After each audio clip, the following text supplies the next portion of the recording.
Thank you, Janet, for that introduction. Thank you so much. And to everyone at BCRW, all the staff for making this event possible. And, really to all of you for coming out tonight, because we really want this to be a conversation with our invited guests, who I'll introduce in a few minutes, and folks in the room, to mark this historic moment. 1 year of an unfolding revolutionary process in Iran that is profoundly feminist. And that's what we're going to talk about, what that means in practice, right? So I'm faculty here in Women's Gender and Sexuality Studies, but I'm also a member of Feminist for Jina. And Feminist for Jina is a global network formed to actively build solidarity with this uprising and to spread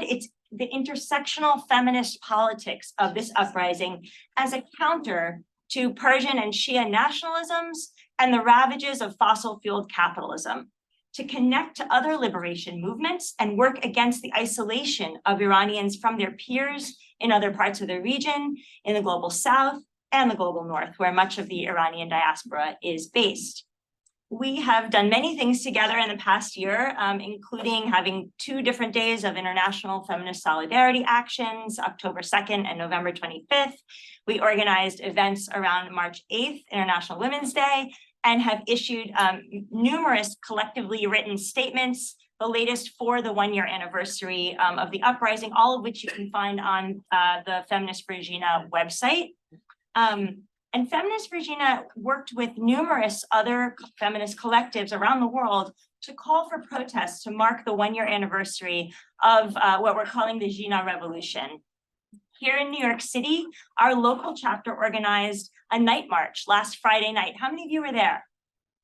Night march, yes. So we organized this night march in Union Square to intentionally create an alternative feminist political space of diasporic solidarity, distinct from some of the larger marches that have happened that have tended to be dominated by monarchist flags and that usually don't really engage with the multiplicity of oppressions that Iranians are fighting against. So at our march, we made clear that the slogan of the uprising, Women, Life, Freedom, and I'm going to quote part of our statement, represents the principles of our politics, which are anti-patriarchal, anti-capitalist, and anti-colonial. And so we actually made a video to honor and uplift this revolution and projected it, next slide, please, on a wall at Union Square. I mean, it was really very bold and dramatic, and you could see it from, quite far away. We had it on a loop, and I'm going to show you the video now. It's about 5 minutes long, and then we will quickly move into introducing the speakers and having our event. So if we can play the video.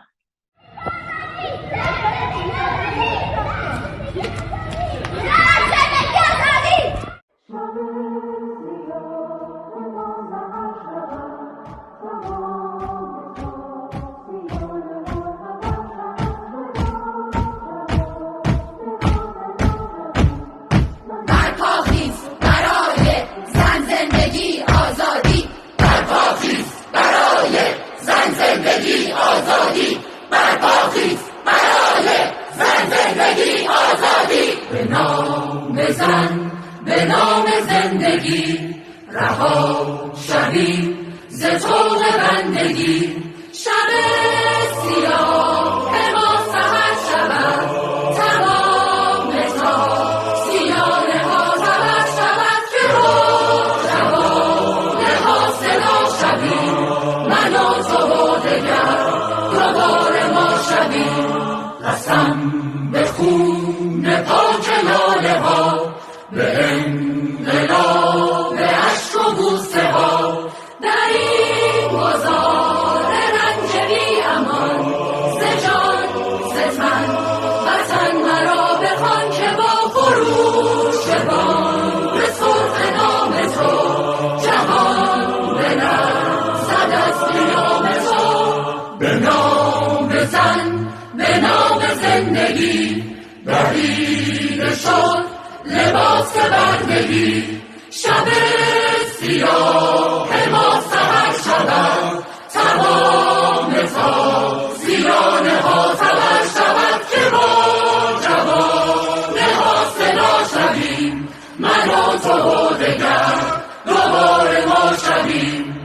برپاخیز برای زن زندگی آزادی برپاخیز برای زن زندگی آزادی برپاخیز برای زن زندگی آزادی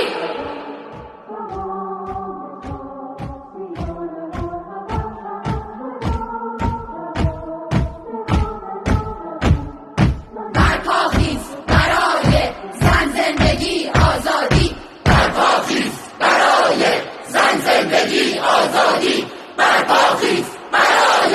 زن زندگی آزادی به نام زن به نام زندگی رها شویم ز طوق بندگی شب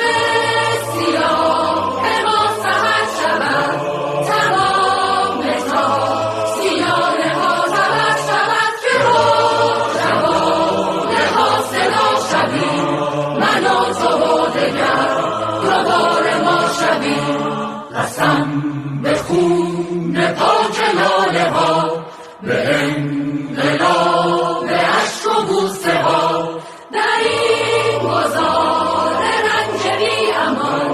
ز جان ز تن وطن مرا بخوان که با خروش بانگ سرخ نام تو جهان بلرزد از قیام تو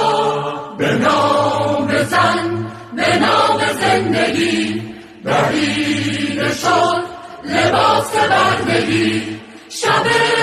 سیاه ما سحر شود تمام تا زیانه ها سحر شود که با جوانه ها صدا شویم من و تو و دگر دوباره ما شویم برپاخیز برای زن زندگی آزادی برپاخیز برای زن زندگی آزادی برپاخیز برای زن زندگی آزادی